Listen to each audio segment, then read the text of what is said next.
Camera. Today is Monday, December 5th, 2016. My name is Dr. Rachanice Candy Tate, and I'm with the Association for the Study of African American Life and History. And I'm here with Sue Verhoff, the Director of Oral History at the Atlanta History Center.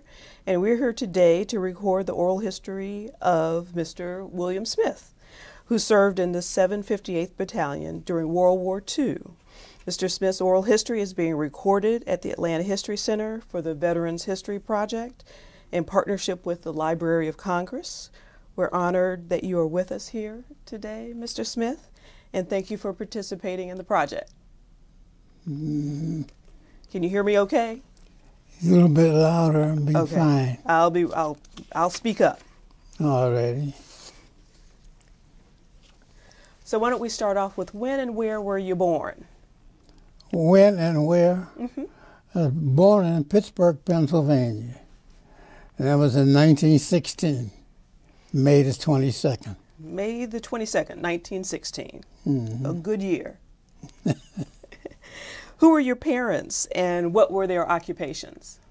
Well, my mother was a housewife. My dad was a policeman. Okay. And then who were your siblings? And did any of them serve in the military? I believe I had one that served in the military.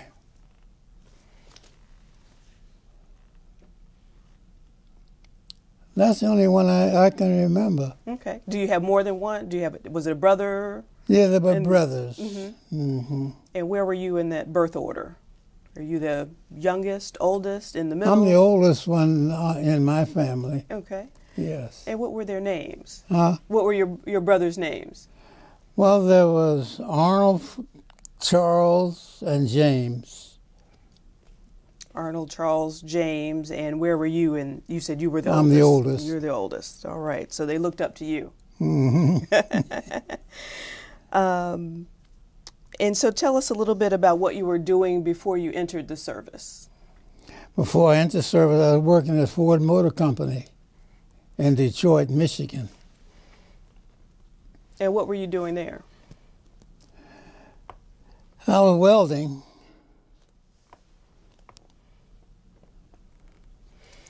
And was that unusual for African Americans to be working at Ford? They had plenty of them doing that same type of work. Okay. So about what year was that? I don't know what year it was I went in. Let's see.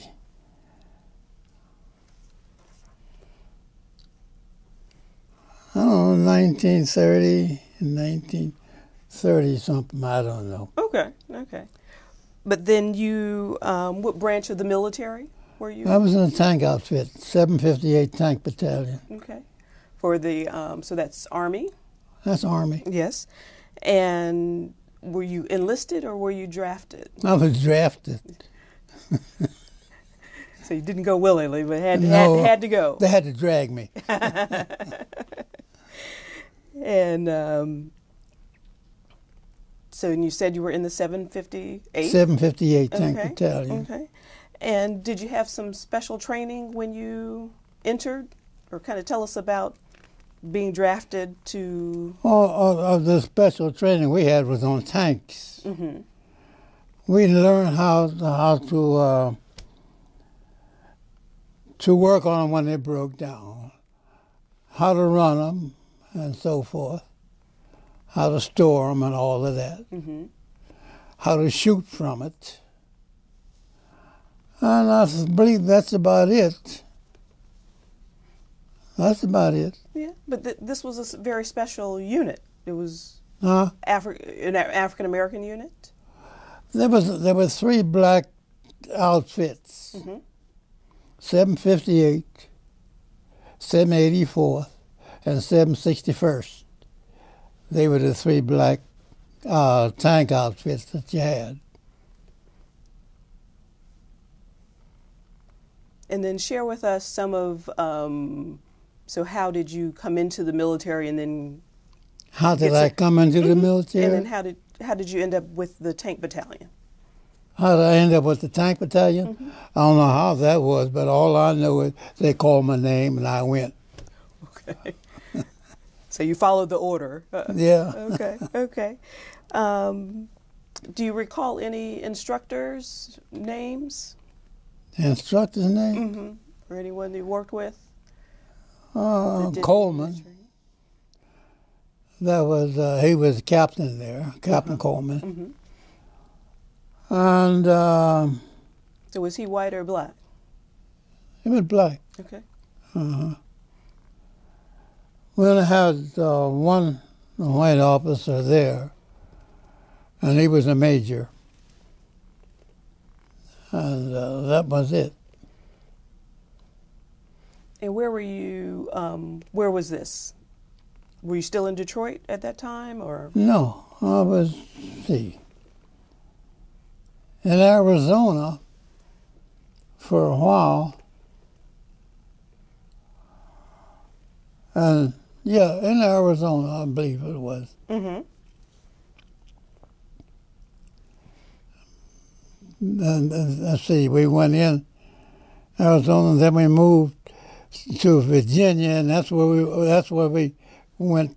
That's where we boarded the ship to go overseas. Did you know where you were headed? No. They never tell you where you're headed. They just tell you you're headed.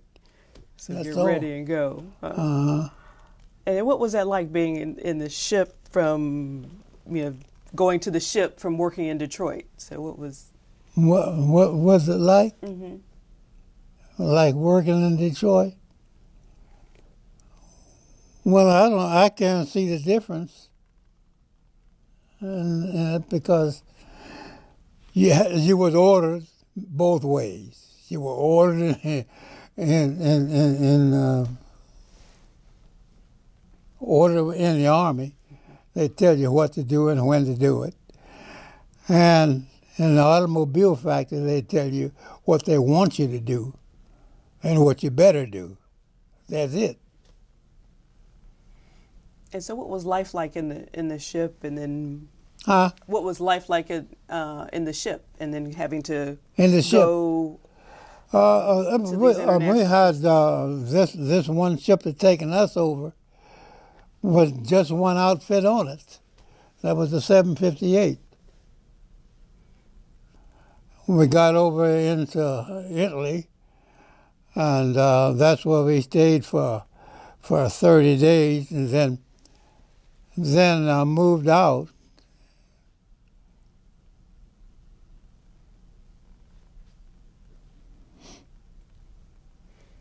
And so I see you served in Italy, and you went to Africa. Yeah, Africa.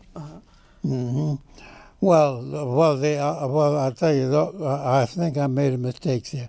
The whole outfit landed in Africa. Okay. And we worked our way up into Italy. And what was that like, working with that group and making those moves and under those conditions? It didn't make any difference to me because I was used to being in the crowd. Because, see, before I left Detroit, I used to run a streetcar. So I was a crowd right there. So, being with a different mixture of people didn't bother me at all.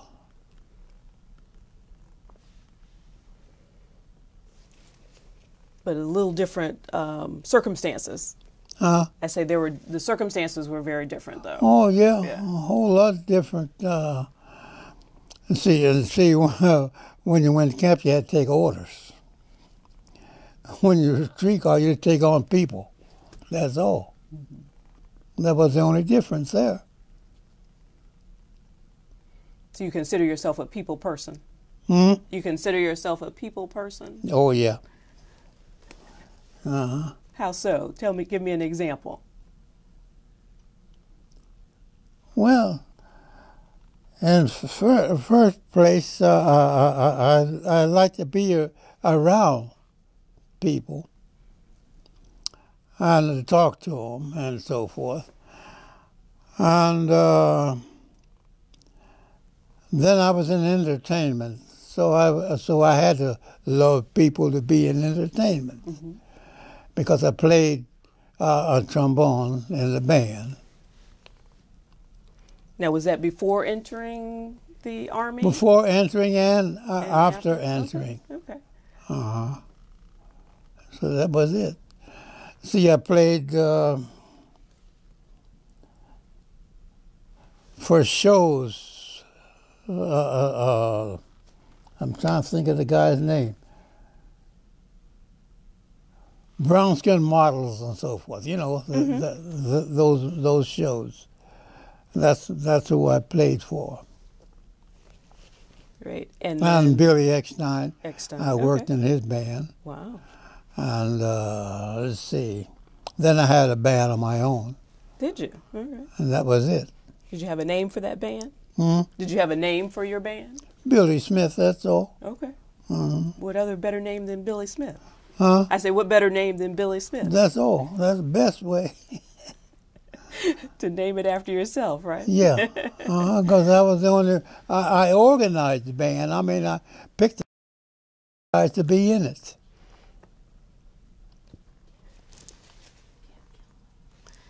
And what about, did you know of Cab Calloway? Huh? Did you know about Cab Calloway? Yeah. Played with him? We worked together. Worked together, okay. But I mean, to play, you know, in front of an audience with Cab, no. But Cab used to come to where we rehearsed. We sit and talk a lot of things. Then they give me a lot of ideas. That was it. So did you get to use your instrument in the military? Did you get to play? In the military? Yeah, I played in, well, what they call a pickup band. What they had was a guys that played music that were in the outfit. They got together and, you know, called themselves forming a band. But it wasn't long before it disbanded because we were just scheduled to go overseas. Okay. So you got to kind of, was that the social life where you got to play in the evenings or in clubs? Okay. Great. Do you recall the food or social life? Huh? Do you recall any of the food in the military or the in the schools? Food, eating, like the well, I mean, they had good food because they had 4 good cooks, and they fixed things that other outfits officers, a lot of them, if we were near them, would come there to eat instead of eating with their own outfit. So we ate good. All right. And what did you do for social life, for entertainment? Anything I can get a hold of, anything I can get around. Yeah, I mean, I'd go out to the bars and so forth, you know what I mean? And go out with the girls. So we just had a good time, you know, while they wasn't fighting. But when they give you the call, you know, to get there, you had to leave and go to where your outfit was. So Mrs. Smith came before or after you went off to war? Huh? Mrs. Smith came before or after you went off to war? Mrs. Smith? Mrs. Smith was before I went to the war. Well, tell me about this. Huh? Tell me a little bit about her. And how did you meet her? How did I meet her? Your wife. I meet her through Tell her me brother. Her name. We were on the same basketball team, and her brother was there, and he and I became good buddies. Then he started taking me home, you know, to his house, you know. We'd sit around and talk, and I met her. And what's her name?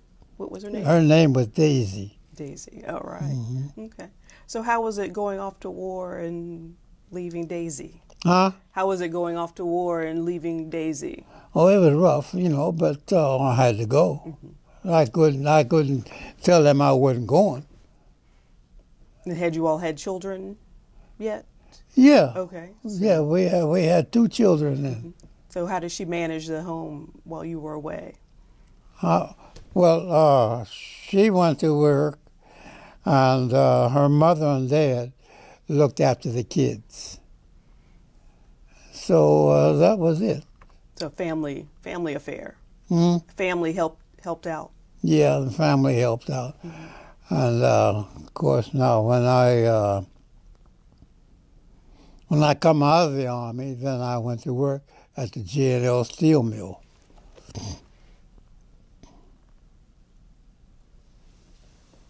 And that's the way I supported them, you know. We stayed together and all that. And so was that back at Detroit? Yeah. Going back. No, I got back in Pittsburgh. Okay.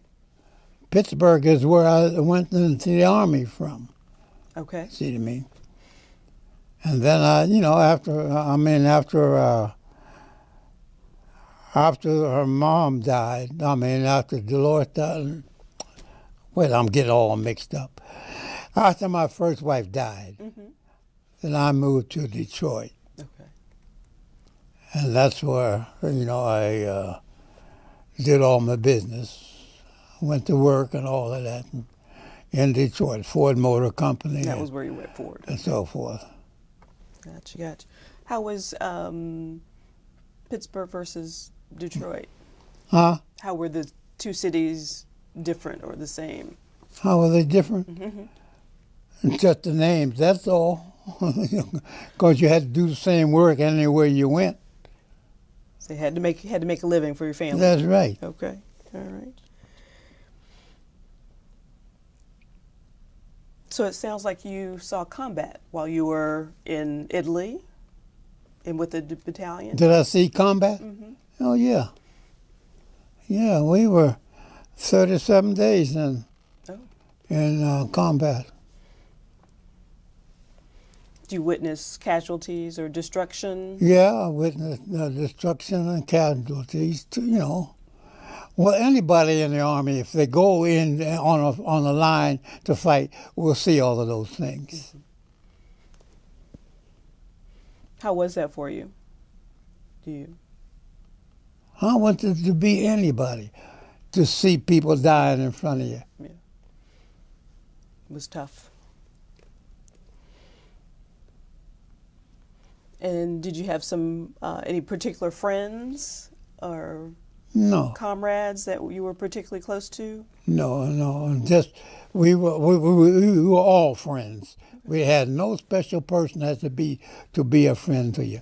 The whole bunch was a friend.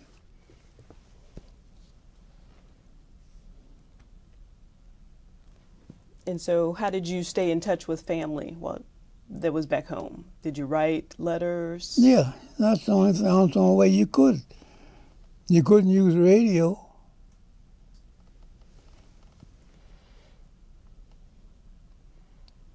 And so I'm not sure, was there much off-duty time? Huh? I say, was there much time off-duty? No, there wasn't a whole lot of off-duty. Because he was in war. Intense. Yeah, it was war. Let's see.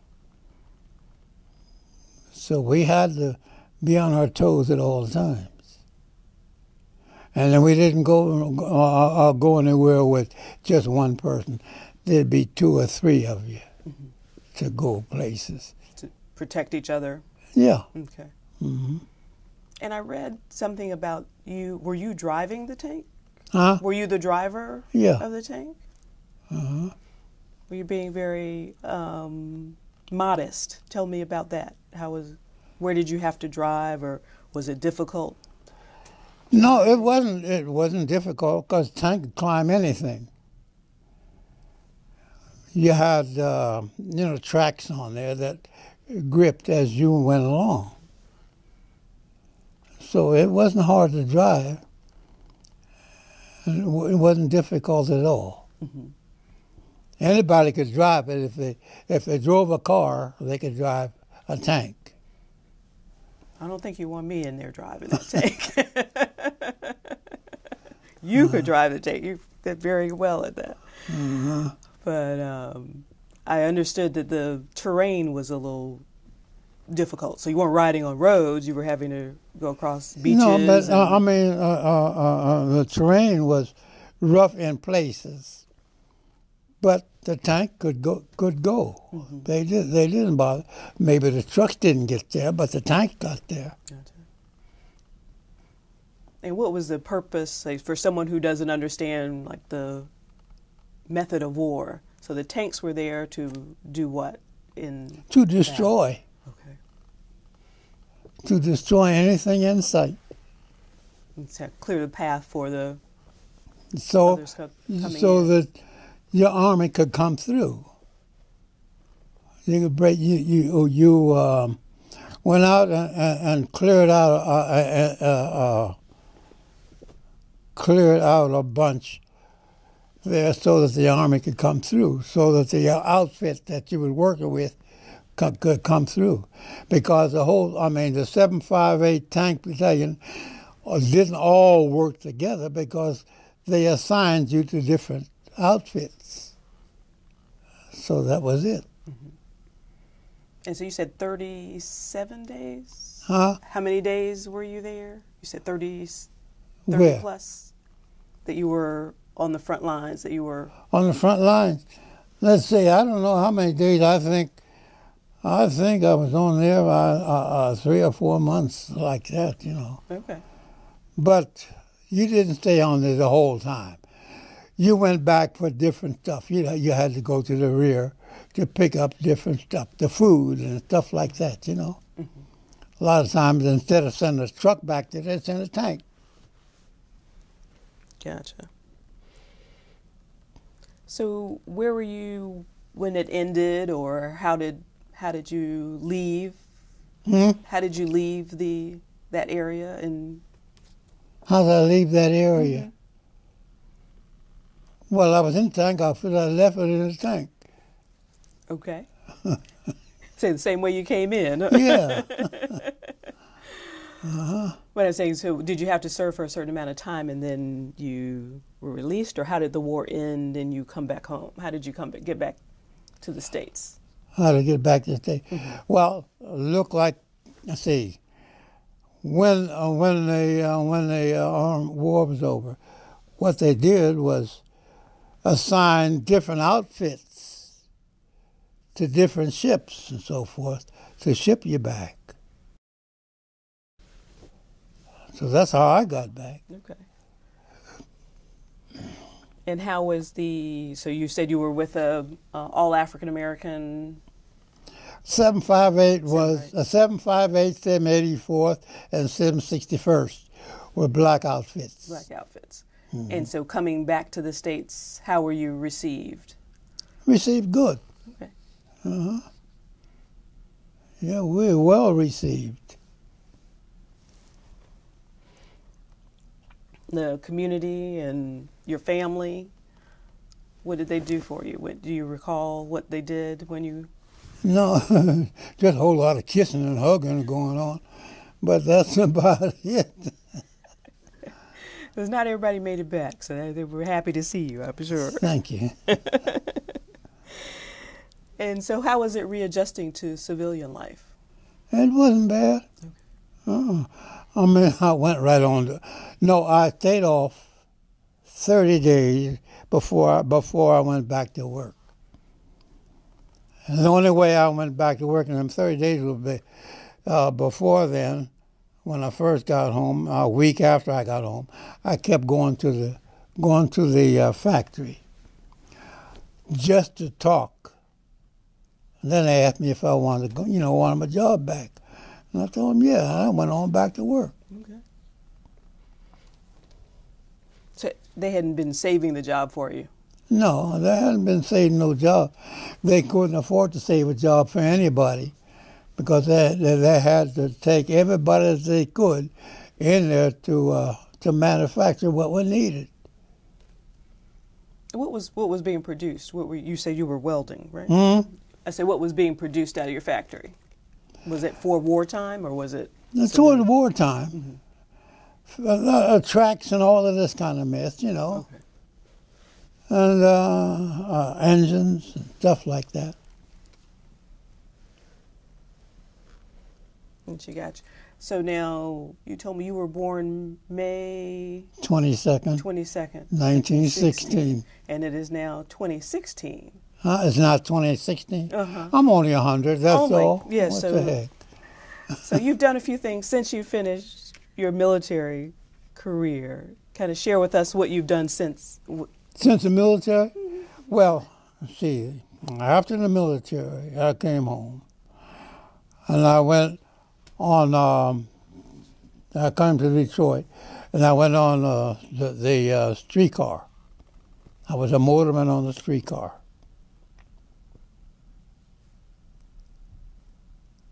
And then what else have you done? Then I moved to Detroit, and I was a motorman on the streetcar. And then I left there and went to Bud,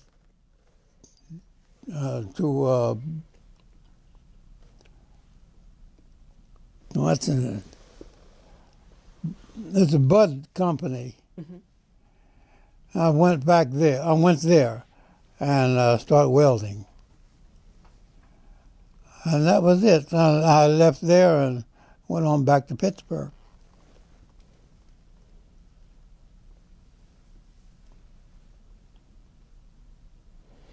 But you're here in Atlanta today. So how did you get down to Atlanta? How did you get to Atlanta? How do I get to Atlanta? Mm-hmm. How did I get here? You mean, was it with an outfit or what do you mean? No, I mean, what brought you south? Well, Atlanta, see, somebody brought me here. Might it be your daughter? That's right. I don't know who brought me here, but I'm here. And so tell us a little, so you had a special trip in September, just recently. Didn't you go up to D.C.? Yeah, did we go to D.C.? On a plane? Yeah. To see the World War II memorial? Yeah, I seen the World War II memorial. Share some of what happened. Share some of what happened. Tell me what happened. What you remember. I can't tell you what everything happened, you know. But share some of the highlights. just some of the highlights. Yes. Drank some good beer. All right. That's a good start to any trip. Yeah. That was about it. I mean, I didn't participate to a whole lot of activities in D.C. at all. Mm-hmm. I was there with the bunch, but that was it. Some other World War II veterans? Some other veterans?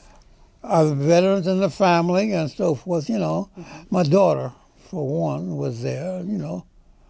And that's the only reason I was there. Okay. Anybody come up to you and thank you for your service? A couple of people, but very few. Looked like they didn't know there was a war going on. Some of them. Mm-hmm. But others, you know, they were pretty, you know, up to date. Okay. So you are proudly adorned with a hat, and I see a pin on the side. A pin on the side of your hat? Have I got a pin on the side of the hat? Mm-hmm. If I have, oh yeah. That was the outfit I was with. That was 758 Tank Battalion, you know. Wonderful, wonderful.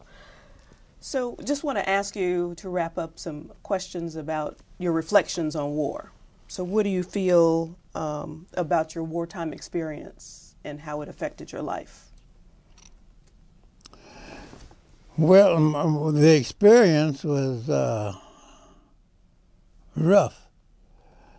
Of course, you know, war is never easy. So we had to take a couple of outfits into battle, and then stay there and wait till they got set up to battle. Then that was it. We just taken outfits in. Of course, we stood in battle now. We stood and fought a couple of days and nights and stuff like that. But we were going back and forth. And then what would be some life lessons that you've learned from military service? Life lessons? I don't know. So we need to know your secret. You're 100 years and you still look like you're just 70 or so. I don't know. First thing I learned how to meet people. Before then, I didn't know how to meet people or to greet them. Didn't know how or what type of a conversation they would do to hold. Let them pick the conversation, and that's what I did. That was it. Then I looked for a girl. That was it. To keep you young and spry, huh? Yeah. Did you ever think you'd see an African-American president in your lifetime? Yeah. Everything's possible, huh? Yeah, I even talked to him. We had a long conversation. Oh. Yeah, we talked for a good while. So I was about to say, so what advice did you give Mr. President? What advice did you give President Obama? I didn't give him no advice at all. I just listened. And, and told him my story. And he was telling me about when he was young and stuff like that. How he was coming along. And that was it. We greeted each other, every time we see each other, it was a big greeting and so forth, but that was it. Say, but you can be proud that you sort of paved the way for him make it possible for him to be a president. No, he was president. Maybe I made it possible for him, but I didn't know it. All I knew that he was president. That's it. So you're commander-in-chief? Yeah. Okay. So how have your feelings about war... How was my feelings about war? Impacted? Like everybody else's, I didn't like it. And I wish there was some way they could stop it. And that was it. Okay.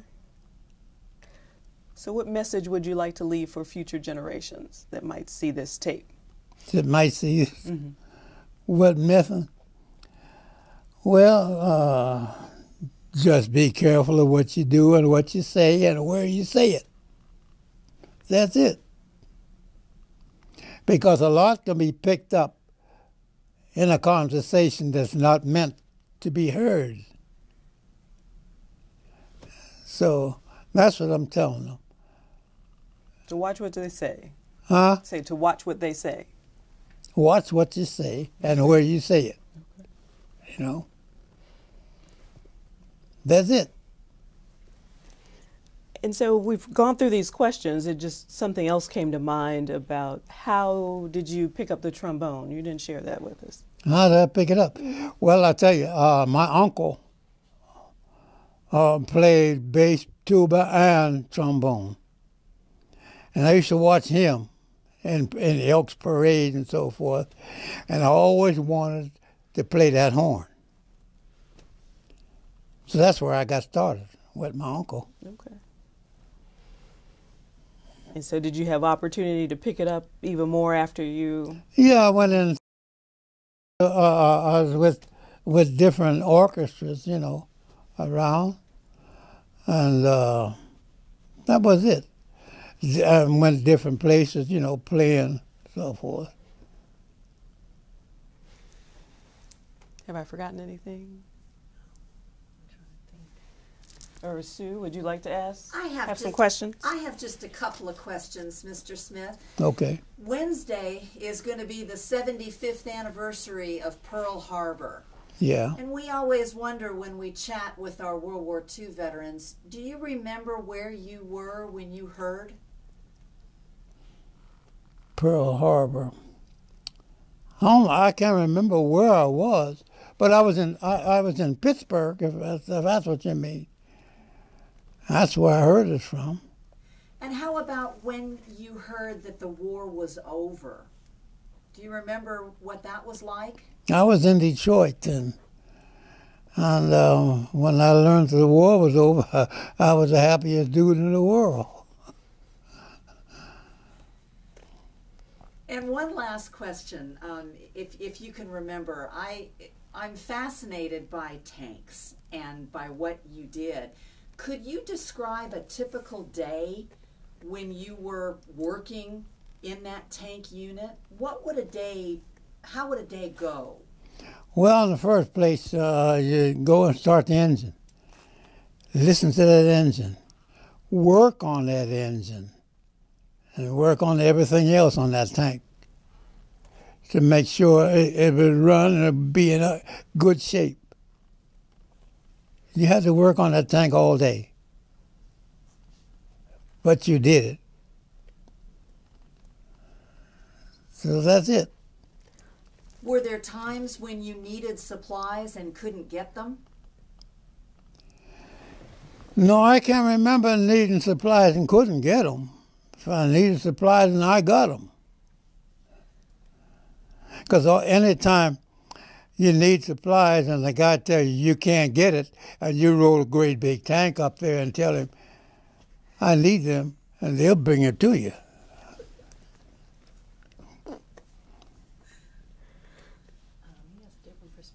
So that's about it. And your daughter tells us you've got a different perspective on the Depression. What was the Depression like for you? The Great Depression. I don't know. I mean, I worked during the Great Depression.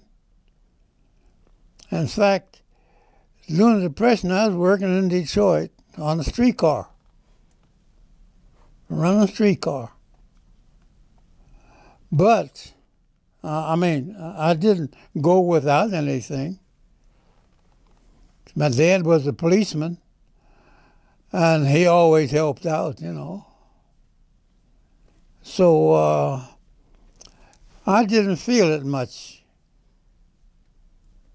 Didn't feel, the depression as hard as other people. I didn't do it. There were certain things I knew I couldn't get or I couldn't have, but other than that, those things that I could have, I did. So were the streetcars segregated, or how was... Streetcars? Mm-hmm. No. They just, people got on and rocked? Not at that time. Okay. No. Mm-hmm. And I know my father was a makeshift mechanic at home, so part of doing engine work is being able to hear things. So how would you tell if your engine was purring or if there was some... Oh, well, when you get used to a running outfit that had a motor in it, you listen to that motor when you first got in it. You knew that sound. If that sound changed, then you knew you had to change something or do something different. So it might be a belt or oil or... Well, see, in Detroit, you could do both. You could be a bus driver, or you could run a streetcar beside the same barn.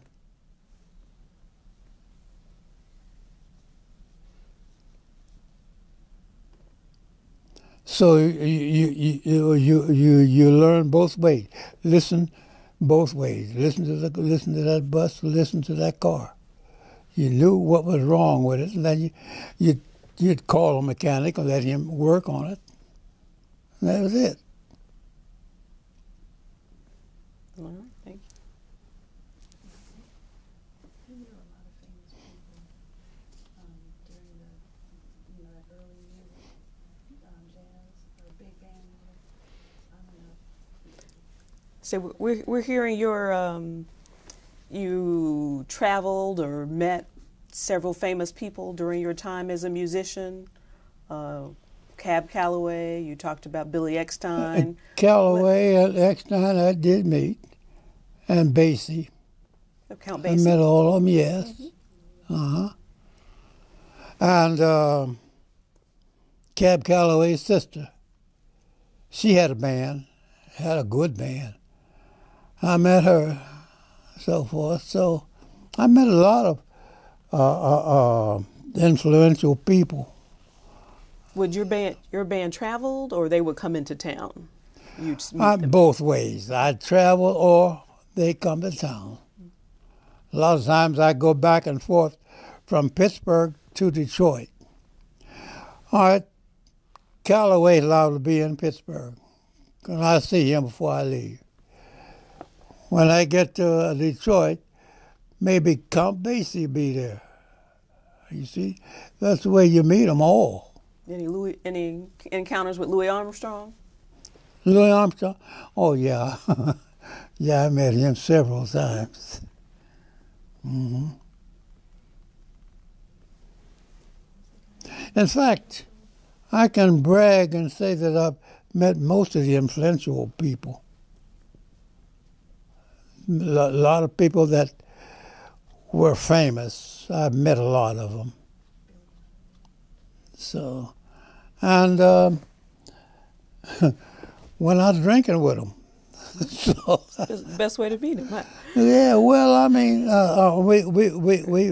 we call ourselves friends, you know. I hear We you. go out there and say, "I'll buy this one." No, you don't. I'll buy it. You know. And I'll sit up and drink them, die. Heard you might have run into Billie Holiday too. Billie Holiday, she traveled with one of the bands. Yeah, Billie didn't get out on her own, you know, for a while. She's with a band. I think she's with Basie's band for a while. She had to pay her And that dues. was it.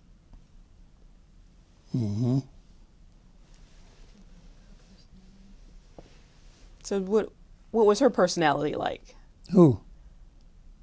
Billie Holiday? She was nasty to get along with. I mean, things had to go her way. Didn't go her way, didn't go at all. That's it. Didn't too many people like Billie Eckstein, her. Because she was nasty. I mean, she'd cuss you right quick. So people just stayed away from her, most of them. But most of them that wanted something would stick around her, you know. You know how like some people are like pet dogs. You got something I want, I'm going to hang around you, you know, and do as you say. And that's what they were. So that's it.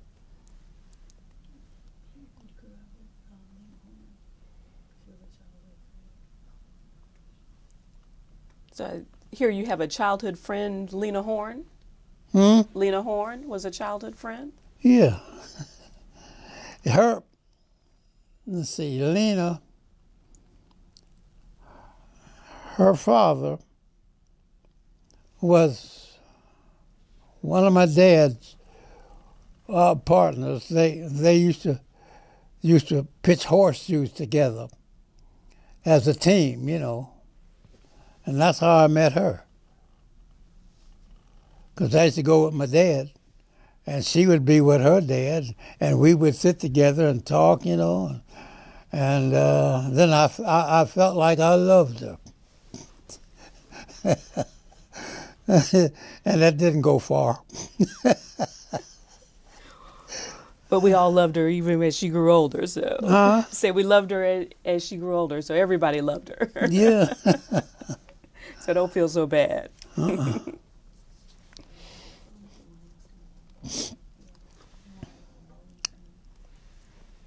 So I hear you're a recreational bowler. So you do a little bowling?